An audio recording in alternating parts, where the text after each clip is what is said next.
Assalamualaikum warahmatullahi wabarakatuh. Sebelumnya, perkenalkan nama saya Yolanda dan rekan saya Muhammad Tegar Sabili. Di sini kami akan mempresentasikan hasil kerja makalah kami yang berjudul Sejarah Umar bin Khattab. Yang pertama, saya akan membahas tentang riwayat singkat Umar bin Khattab. Nama lengkapnya adalah Umar bin Khattab bin Abdul Al-Uzai Rabah bin Ka'ab bin Lu'ay Al-Quraish. Silsilah Umar bertemu dengan Rasulullah pada kakek ketujuh, sedangkan dari pihak ibunya pada kakek keenam. Umar dilahirkan di Mekah 4 tahun sebelum Perang Fijar. Tapi menurut bin Atsir, dia dilahirkan 13 tahun sesudah kelahiran Rasulullah. Hal ini berarti beliau lebih muda 13 tahun dari Nabi Muhammad. Dia fasih berbicara, tegas dalam menyatakan pendapat dan membela yang hak. Semasa kecil, dia menggembala kambing ayahnya dan berdagang ke negeri Syam.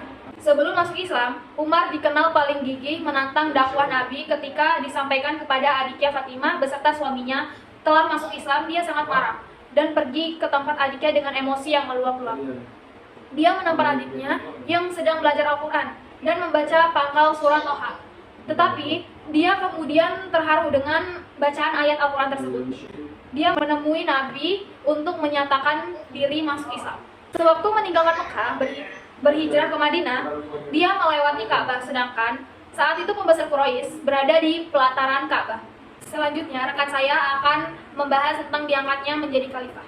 Yang B, diangkatnya Umar menjadi khalifah. Ketika Abu Bakar sakit, dia memperhatikan sahabatnya, siapa di antara mereka yang sesuai diangkat menjadi khalifah, yang tegas, tidak kejam, dan yang lembut, tidak lemah. Dia mendapatkan Umar bin Khattab dan Ali bin Thalib, tetapi pilihannya jatuh pada Umar bin Khattab. Ketika pilihannya jatuh kepada Umar, dia pun mengundang para sahabat untuk bermusyawarah perihal pilihannya itu. Abdurrahman bin Auf meminta pendapat Abu Bakar agar mengemukakan alasan memilih Umar. Abu Bakar berkata, dia adalah seorang yang berhati lembut. Abdurrahman berkata, demi Allah, dia lebih utama dari apa yang engkau kira. Kemudian Abu Bakar mengundang Utsman dan berkata, ceritakanlah kepadaku penilaianmu kepada Umar. Utsman menjawab, sungguh sepengetahuanku bahwa hatinya lebih baik daripada apa yang ditampilkan oleh perilaku anggota badannya. Di tengah kita, dia tidak ada duanya. Kemudian Abu Bakar meminta pendapat Asid ibni Hudair al-Ansari dan mengajak musyawarah Said ibni Zaid dan yang lain. Dan kalangan muhajirin dan ansor tentang penilaian mereka terhadap Umar ternyata semuanya menyanjungnya. Setelah Abu Bakar bermusyawarah dengan mereka, lalu beliau pun memanggil Utsman bin Affan untuk menuliskan bahwa Umar adalah pengganti dirinya. Dengan demikian, penetapan Umar sebagai khalifah ditulis pada suatu piagam pengangkatan. Pengangkatan itu Umar bermaksud untuk mencegah kemungkinan terjadinya perselisihan dan perpecahan di kalangan umat Islam di kemudian hari. Kebijakan Abu Bakar tersebut ternyata diterima masyarakat dan mereka secara beramai-ramai membaiat Umar sebagai khalifah kedua dalam usia 53 tahun. Kemudian Umar memperkenalkan istilah Amirul Mukminin, yaitu komandan orang-orang yang beriman, bukan khalifah. Selanjutnya saya akan membahas tentang perluasan wilayah. Yang pertama ada di bagian utara. Abu Ubaidah melanjutkan peperangan yang dimenangkan Khalid di Ajnadin. Sasaran berikutnya adalah Damaskus, ibu kota Syirah. Kota ini dikepung selama 6 bulan dan akhirnya menyerah untuk membalas kekalahan Romawi di Damaskus.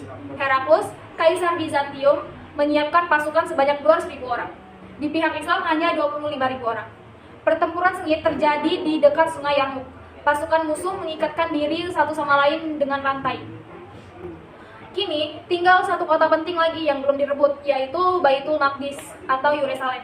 Yang kedua, bagian barat. Untuk menjaga stabilitas keamanan di Palestina, maka Mesir yang terletak di sebelah barat harus ditaklukkan. Khalifah Umar memerintahkan Amr ibn al-As untuk tugas itu. Ia bersama 4.000 pasukannya berangkat ke Mesir dan sampai di kota paling timur di Al-Faramah pada bulan Januari 640 Masehi.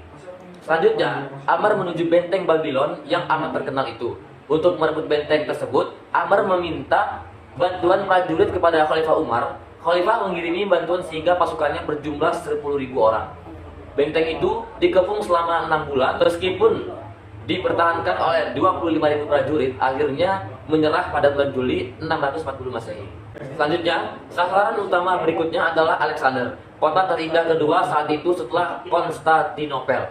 Ibu kota Bizantium, kota itu diserang sesudah Amr memperoleh tambahan bantuan sebanyak 10.000 orang prajurit baru dan dipertahankan oleh 50.000 pejuang. Akhirnya menyerah pada bulan September 642 Masehi. Setelah Khalifah Umar mengingatkan Amr betapa pentingnya menaklukkan Iskandaria Alexander. Dan selanjutnya bagian timur. Di bagian timur, guna memperkuat pasukan Mutsaman ibni Haritsah yang dulu dikirim Abu Bakar, kini Umar mengirim Sa'ad ibni Abi Waqqas dengan kekuatan 10.000 pejuang. Saat melakukan pertempuran pertama di Qadisiyah dengan tentara Persia yang dipimpin panglimanya Rustam pada bulan Mei 637 dengan kekuatan 30.000 orang. Dalam perang itu, Rustam terbunuh membuat pasukannya kucar-kacir. Kaum muslimin mendapat harta rampasan yang banyak. Sasaran Saat selanjutnya adalah Al-Madain, ibu kota kerajaan Persia, dan berhasil merebutnya bulan Juni 637 Masehi. Kisra Yazdazarid III, Maharaja Persia terakhir melarikan diri dengan jatuhnya Al-Madain. Kerajaan Persia yang didirikan tahun 226 Masehi itu mendekati kehancurannya. Dan selanjutnya rekan saya akan membahas tentang mengatur administrasi negara. Selanjutnya yang D, mengatur administrasi negara. Karena perluasan wilayah terjadi dengan cepat, Umar segera mengatur administrasi negara dengan mencontoh administrasi yang sudah berkembang terutama di Persia. Pemerintahannya diatur menjadi 8 wilayah provinsi, yaitu Makkah, Madinah, Syariah, Jazirah, Basrah, Kufah, Palestina, dan Mesir. Yang pertama, menertibkan sistem pembayaran gaji dan pajak tanah. Yang kedua, mendirikan pengadilan negara dan dalam rangka memisahkan lembaga yudikatif dengan lembaga eksekutif. Yang ketiga, kepala negara dalam rangka menjalankan tugas eksekutifnya, ia dibantu oleh pejabat yang disebut Al-Khatib, yaitu sekretaris negara. Di masa Umar, dijabat oleh Zaid ibn Sabit dan Abdullah bin Arkan. 4. Membentuk jawatan kepolisian, menjaga keamanan dan ketertiban serta menangkap penjahat. Yang kelima, membentuk jabatan militer terdaftar secara resmi di negara, bertugas di daerah-daerah perbatasan seperti di Kufah, di Busbah, dan diberi gaji secara teratur setiap bulannya. Yang keenam, Umar mendirikan Baitul Mal, keuangan negara yang dipungut dari pajak dan lain-lain, disimpan di Baitul Mal dan penggunaannya diatur oleh Dewan. Yang ketujuh, menempa atau mencetak mata uang sebagai alat tukar yang resmi dari negara. Yang ke-8, menciptakan kalender Islam atau tahun Hijriah. Demikian, banyaknya penerimaan negara sehingga di luar biaya rutin negara masih tersisa untuk memberi tunjangan kepada warga negara. Sehingga di masa Umar, rakyat mendapatkan tunjangan dari negara. Selanjutnya saya akan membahas tentang Umar terbunuh. Tetapi sungguh suatu ironis, pribadi yang mengagumkan dan mempesona itu akhirnya terbunuh di tangan budak Persia bernama Abu Lulu atau Abdul Mahiroh. Karena orang-orang Persia sangat merasa dendam kepada Umar yang menaklukkan dan telah menghancurkan negeri mereka. Dan sebab itu mereka mempergunakan budak tersebut untuk membunuhnya. Umar meninggal dunia dalam usia 63 tahun setelah memerintah selama 10 tahun. Dan selanjutnya rekan saya akan membahas tentang perkembangan peradaban Islam. Selanjutnya, perkembangan peradaban Islam. 1. Ilmu qiraat. Dan dengan perluasan wilayah Islam, banyak orang Islam yang tidak dapat membaca Al-Quran. Oleh karena itu, muncul kekhawatiran terjadinya kesalahan dalam membaca Al-Quran. Selain itu, terdapat beberapa dialek di kalangan umat Islam dalam membaca Al-Quran. Oleh sebab itu, diperlukan kaidah-kaidah tentang tata cara membaca Al-Quran. Dan yang kedua, ilmu tafsir. Ilmu tafsir diperlukan dalam rangka memahami ayat-ayat Al-Quran. Sahabat menafsirkan Al-Quran pada masa Khulafah Al-Rashidun sesuai dengan apa yang mereka dengarkan dari Rasulullah. Artinya, pada masa ini belum dikenal tafsir bi al-ra'i. Inilah tahap awal munculnya ilmu tafsir. Yang ketiga, ilmu hadis. Ilmu hadis belum dikenal pada masa Khulafah Al-Rashidin ini. Tetapi, ilmu pengetahuan tentang hadis Nabi telah tersebar luas di kalangan umat Islam. Rasulullah SAW melarang sahabat menulis hadis karena dikhawatirkan bercampur baur dengan Al-Quran. Sehingga hadis Rasul pada masa Khulafah Ar-Rasyidin belum dibukukan. Baru ada usaha pembukukannya pada masa Khalifah bin Abdul Aziz. Yang keempat, ilmu nahwu. Ilmu nahwu lahir dan berkembang di Basrah dan Kufah. Karena di dua kota tersebut banyak tinggal kabilah Arab yang berbicara dengan bermacam dialek bahasa. Selain orang Arab, terdapat juga orang-orang Persia. Untuk itu perlu disusun tata bahasa mempelajari bahasa Arab. Selanjutnya, ilmu fikih. Ilmu fikih sudah mulai muncul pada masa Khulafah Ar-Rasyidin karena wilayah Islam semakin luas, semakin banyak permasalahan yang dihadapi umat Islam yang memerlukan ketetapan hukum. Beberapa sahabat ada yang mempunyai keahlian dalam bidang fikih ini seperti Umar bin Khattab, Ali bin Abi Thalib, Zaid bin Sabit tinggal di Madinah, Abdullah bin Abbas tinggal di Mekah, Abdullah bin Mas'ud tinggal di Kurfa, Anas bin Malik tinggal di Basrah, Mu'az bin Jabal tinggal di Syria, dan Abdullah bin Amr Ash tinggal di Mesir. Dan selanjutnya ilmu arsitektur. Ilmu arsitektur pertama dalam Islam adalah arsitektur masjid.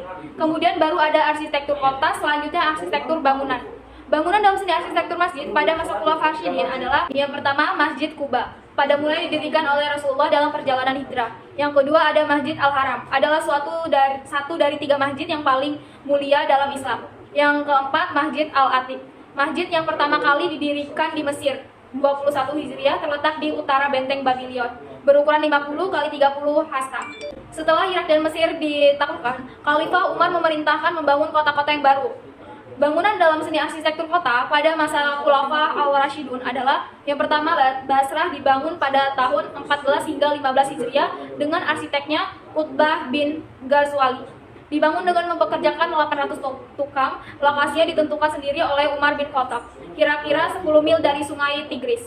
Yang kedua, Kufah dibangun di bekas ibu kota kerajaan Arab sebelum Islam, yaitu Munazir, kira-kira 2 mil dari sungai Efirat pada tahun 17 Hijriah. Dan yang ketiga, Fustah, dibangun pada tahun 21 Hijriah. Kota ini dibangun disebabkan Khalifah Umar tidak menyetujui usul Amr bin As untuk menjadikan kota Iskandaria sebagai ibu kota provinsi Mesir karena letaknya di batasan sungai Nil dengan Madinah, sehingga menyulitkan hubungan dengan pemerintahan pusat. Sekian materi pembahasan dari kami yang berjudul Sejarah Umar bin Khattab. Semoga pembahasan materi dari kami dapat dipahami dengan baik. Kami akhiri. Wassalamualaikum warahmatullahi wabarakatuh.